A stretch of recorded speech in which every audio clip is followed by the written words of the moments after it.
teman, tinggalkan saja semua persoalan waktu kita sajalah untuk membebaskan pikiran dan biarkan terbang tinggi sampai melayang jauh menembus sawah. Hi, hello, I am Budi Aceh. Oh my god. Indonesia, Iwake. Mas Budi menyenangkan ngobrol di sini, Mas. Wah, gue seneng banget nih. Kang, Iwa Kusuma, jadi Iwake. Yep. Itu ketika memilih nama panggung jadi Iwake, sebetulnya itu enggak terlalu jomplang kan? Emang namanya Iwa Kusuma. Iya, huruf pertamanya K gitu kan, jadi Iwake. Jadi gampang banget. Sesuai KTP. Sementara banyak musisi-musisi atau superstar di Indonesia bahkan di dunia ya, itu nama asli dan nama itu berubah banget gitu ya. Bersyukur tuh ya dapat nama dengan Alasannya cuma satu, Mas Bud. apa itu? Biar kalau bikin invoice gampang. Cepat ya. Udah. Bahasa pakai EKE segala macam udah tulis saja Iwa Kusuma. Udah Langsung ya. Jadi gampang ya. Jadi ketika ditulis Iwake juga, oh iya ini Iwa Kusuma. Iya. Oke, Kang, saat memulai karir nyanyi itu, Bandung adalah kota kreatif dan hari ini memang ya terbukti Bandung adalah kota pertama yang punya kreatif hub ya. Dan itu membanggakan.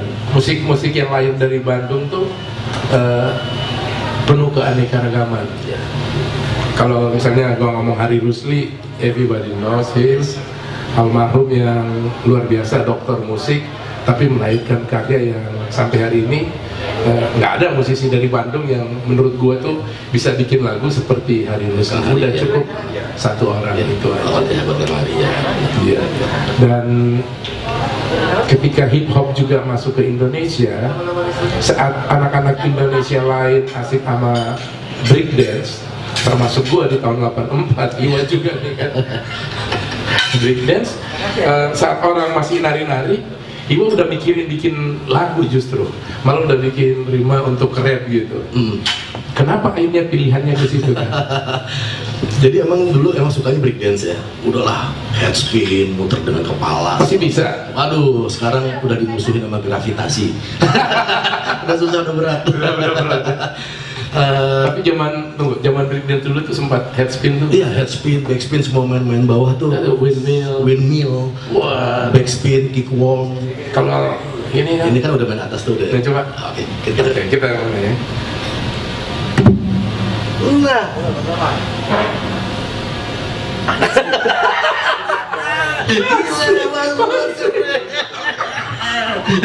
Gila. Guys, break dancer lalu kemudian akhirnya jadi penyanyi rap. Gimana? Break dancer juga sebenarnya bukan break dancer profesional, karena kita emang yang amazed dan akhirnya kita pengen tahu dan menjadi pelaku artinya ya udahlah kita nongkrong di. Gini, orang mungkin nyangkanya di Wikipedia juga saya lahir di Bandung, enggak, saya lahir di Jakarta. Saya kuliah di Bandung ya, tanpa mengecilkan kreativitas di Bandung yang akhirnya membentuk album. Udah, tapi di break dance ini sendiri lebih curiosity-nya ke pengiringnya. Waktu itu kan mengiringnya dengan musik rap. Iya, benar. Ice-T, ya kan, ada lagu juga Reckless, it was so funny time, a DJ track who just to play reckless, what more could you ask? Pas zaman dulu banget gitu kan. Jadi narik, tapi waktu itu udah sambil ngikutin rapnya gitu. Ketika emang udah tertarik ke situ dan menjadi plagiator sejati, arti plagiator sejati itu kita nyari lirik itu kan play, rewind lagi dengan tape. Pas sekarang kan tinggal googling nyari lirik. Betul. Nah, dulu wah masih ada effort buat ke situ. Nah, ketika emang udah mulai seneng di lirik, ya kalau lagi break dance, tapi ketika lagi temen turun, gue yang ngiringin. Udah mulai tuh. Oke. Akhirnya mundur sebagai apa namanya penari, kemudian akhirnya jadi penyanyi. Jadi di krunya kita tuh jadi yang, gila nih, yang rapnya langsung, nggak dari tim gitu loh. Keren ya. Nah terus. Tapi masih nyanyi lagu orang. Pas SMA kita bikin band dulu sama kakak kelas saya juga, Eki Rumania. Dulu kan kakak kelas. Oh, Eki kakak kelas? Kakak kelas dulu. Eki. Egi kakak kelas. Egi kakak kelas. Itu salah satu yang ngeracunin saya tuh buat akhirnya bikin band. Nah, emang bandnya bukan band rap, lebih ke fusion. Tapi emang waktu itu bawain lagu-lagu. Udah mulai coba-coba bikin lirik sendiri dan belum punya nyali buat bikin lirik bahasa Indonesia. Masih bahasa Inggris.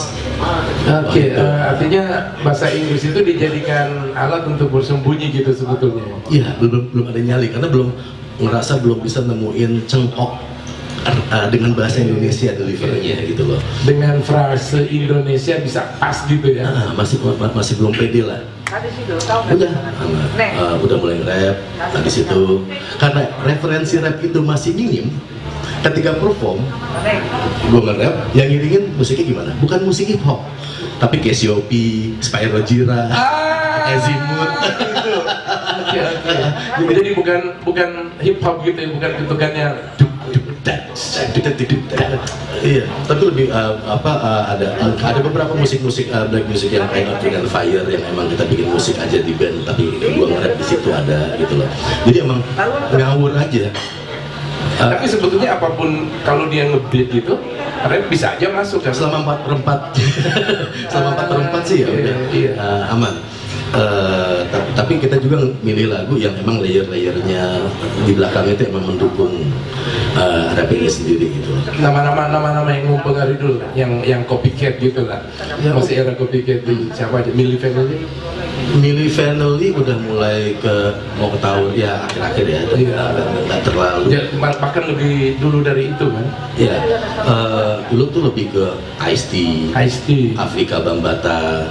Oke, Afrika Bambaataa. Sugar Hill Gang, yang remake lagu Chick yang Good Times, gitu. Kan dia bikin asal di hip hop, hip to the hip hop, you don't stop. Rockin' out, baby baba to the boogie, the bang bang, the boogie to the boogie, the beat. Itu keren banget. Rap yang pertama kali dibilang gua jiplak liriknya. Gua jiplak. Dan sampai sekarang tuh nggak lupa, makanya tetap nempel. Nggak lupa. Ya alhamdulillah ya, masih dikasih inget. Karena suka banget sama tuh lagu. Jadi akhirnya itu ngajarin kalau misalnya yang namanya hip hop atau rap itu sendiri, ketika kita mau jadi pelaku itu, kita harus menjadi tong sampah musik. Tong sampah musik. Why? Harus ngedengerin berbagai genre, segala macam. Karena memang akhirnya budaya itu nongol dari berbagai sangat eklektik. Mungkin dari perkusi Latin ke beat Afrika, semua jadi satu, dan itu yang namanya akhirnya budaya urbannya kan. Karena urban kan tuh ya, emang berbagai input genre di New York waktu itu yang benar-benar akhirnya membentuk satu budaya yang awalnya memang ini lagu gue bikin gaya gue ini lagu ini gue bikin gaya gue kayak Public Enemy sendiri salah satu role model gue yang memang dia sering mengambil sampling dari Jimi Hendrix, macam-macam gitu. Jadi buat gue akhirnya gue ngeliatnya bukan ke produknya, tapi gimana sih mereka membuat itunya. Gue coba ikutin path-nya. Justru lebih melihat ke ini justru ya, ke kultur di balik karya mereka. Itulah kenapa pada waktu itu ketika gue udah mulai bikin album, ketika gue di karantina, gue gak boleh kemana-mana karena bikin album, karena gue orang ngilang-ngilang. Gue harus di satu tempat. Gue gak mau dengerin musik rap, yang gue dengerin berbagai genre. Kenapa? Karena gue pengen dapet sesuatu yang baru, warna gue sendiri. Warnanya gue apa sih ketika perspektif gue ketika gue dengerin Pink Floyd jadinya apa sih, perspektif gue ketika gue dengerin The Doors kayak apa sih, Nirvana kayak apa sih gitu loh misalnya. Pengaruh itu ada semua tuh di karya-karya Iwaki. Sangat ada, apalagi Beatles. Beatles kuat banget ya. Kayak ada lagunya Sting yang 7 Days, gue ada lagu judulnya Seminggu gitu ya. Cuman tuh dengan perspektif gue gitu kan. Ada juga ketika gue berjalan dengan 4/4, ada satu lagu gue juga yang akhirnya 3/4 gue coba untuk nge-rap di situ. Lagu apa tuh Bang? Wajah Gelap. Wajah Gelap. Itu pun udah di tahun 2000, waktu itu gue akhirnya coba udah dikasih segini gue hajar deh. Tapi gue tetap masuknya seolah-olah itu kalau orang nggak ngeh kayak 4/4, padahal kalau dengan 3/4, padahal itu sebenarnya itu. Jadi gue nyikapinnya dengan itu. Ya tapi emang macam-macam Mas Bud, artinya itulah ketika udah passion udah ada, rasa sayang udah ada, kayaknya nggak berhenti ngulik. Soalnya ya kalau kita dengar karya-karya Iwa tuh yang paling fenomenal tuh Bebas, terus Nombok Dong, Kram Otak, Tikus God, apa lagi? Ku ingin kembali. Iya. Itu yang hits ya, Yang hits. yang akhirnya semua orang Iya. bisa nyanyi, jadi masif lagi. Iya. Nah kalau Bebas sendiri tuh inspirasi musikalitasnya dari mana? Bebas itu sebenarnya inspirasi musikalitasnya itu dari kayak apa funk tuh dan 70s tuh yang bikin Mas Yudis kan, Yudis Dwi Korana. Sebenarnya Mas Yudis juga nggak sekedar abang-abangan gue juga, nggak sekedar produser gue, tapi dia juga banyak gue pertama kali yang bikin gue suka blues tuh dia, yang bikin gue senang dengerin Robert Johnson tuh Mas Yudis gitu. Oke. Ya, banyak itu input dari ya banyak abang-abangan yang gue rasa banyak bisa gue tarik innya gitu. Bahkan ada beberapa yang gue nggak pernah ngomong gitu kalau, tapi gue ingat kata-kata itu dan itu yang gue coba untuk jadi inspiring gitu. Ya itulah kenapa gue kokolot begok kata orang Sunda gitu ya. Karena gue seneng gitu gue untuk ngobrol sama orang yang emang gue anggap banyak pengalamannya dan emang bercerita gitu loh. Karena gue ngerasa di situ mata air banget buat gue sampai sekarang pun seperti itu. Dia pernah di umur gue tapi gue belum pernah di umur dia, men. Nah, betul. Pasti ada sesuatu yang belum pernah gue dapet gitu loh. Itulah kenapa gue selalu admire dan gue nggak pernah mau cerita tentang hasilnya apa, tapi gue pengen lebih suka kayak perjalanannya, yang didengar misalnya musiknya apa buat menghasilkan ini gitu loh. Itu buat gue akan jadi gue lebih cenderung daripada ngikut tujuannya, gue lihat pathnya aja deh, prosesnya dia berkarya. Apapun, bukan di musik, apapun. Dari sekian banyak karya-karya yang jadi hits itu, yang paling selalu pengen dinyanyiin lagu yang mana? Aduh, sama aja ya. Tapi kalau lagu Bebas mungkin ketika gue manggung, kalau gue disediain kantong muntah, mungkin gue akan terima. Kita bikin Iwa muntah lagi ya. Boleh Kang? Oke, siap.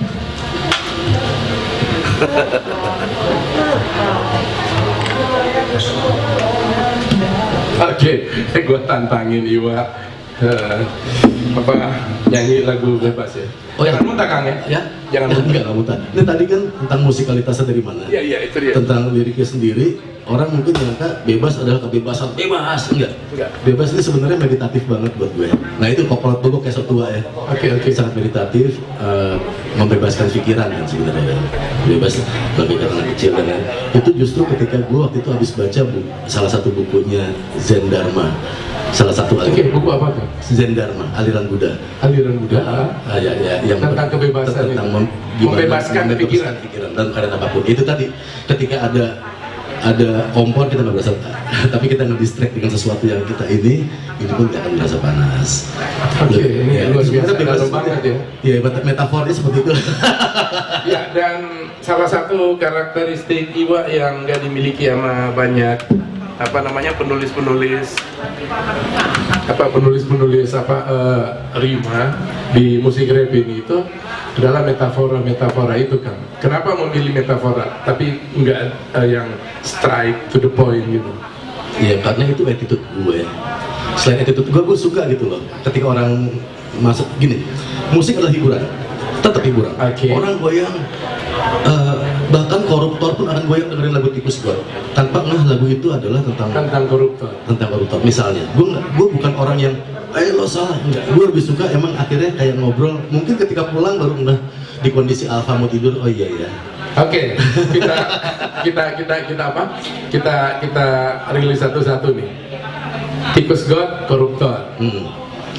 Ada lagu Cuma Ulat. Cuma Ulat. Itu tentang apa tuh? Tentang bagian masyarakat yang termarginalkan. Oke, Cuma Ulat ya, orang-orang pinggiran ya. Iya, whatever. Termarginalkan kadang-kadang terpinggirkan. Bukan orang yang sekedar secara materi orang pinggiran. Secara kultural emang ada orang pinggiran, tapi ada juga orang yang terpinggirkan karena struktural. Struktural dan lain sebagainya. Apa itu? Lagu Kapal Goyang tentang gimana gua kuatirnya sama persatuan negeri ini. Kapal ibarat sebuah negara gitu. Sebuah negara. Tapi gue nggak pengen orang wah tentang ini. Orang gue pengen kapal goyang, kapten kapal goyang. Jadi kayak orang lagi mabok aja gitu. Padahal ya udah nggak apa-apa. Tidak apa-apa sama sekali. Bahwa kemudian orang baru paham, oh ini tentang ini. Akhirnya bentuk komunitas buat orang-orang yang nangkap itu. Oke. Jadi teman ngobrol. Nah gue lebih suka seperti itu. Asik. Menarik banget. Dan guys, hari ini gue bersyukur banget karena bisa ngobrol langsung, dengerin langsung tentang apa dibalik karya-karya Iwa. Dan hari ini gue pengen denger Iwa nyanyi bebas. Gue iseng aja ngiringannya. Siap. G pas nih ya. G Bisa. Jadi gegas ya. Gas band masih Jadi ingat gas dong? band. Oh, itu abang-abangan gue gas band. Takan. Ya kan. Wah itu keren tuh ya. Pertama mereka yang kenalin gue ke mikrofon di studio ya anak gas band. Gas band ya. Iya akhirnya sampai hari ini lagunya tuh nempel banget. Nempel banget. Sangat. Oke Kang. Yuk. Bismillah. Bismillah.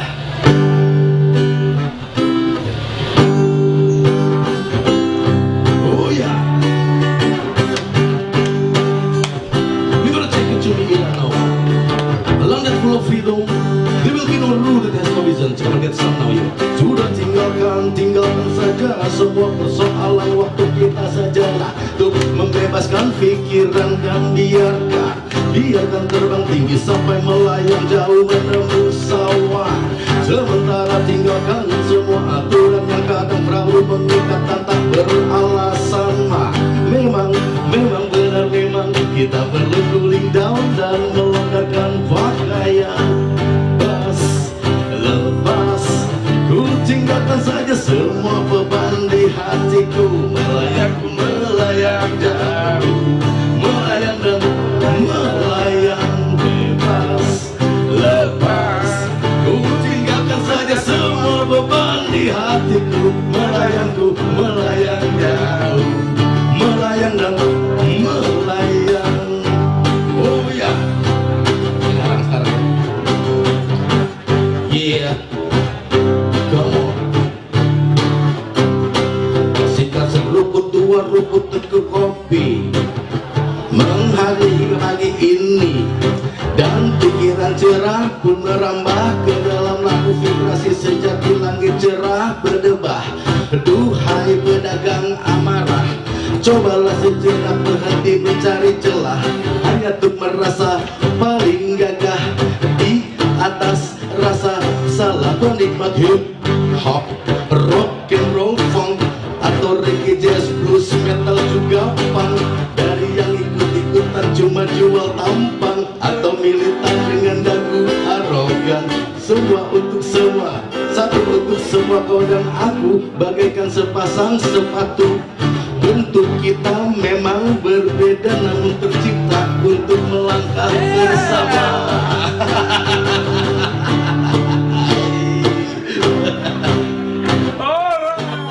Hi, hello, I am Budi Aceh. Oh my gigs.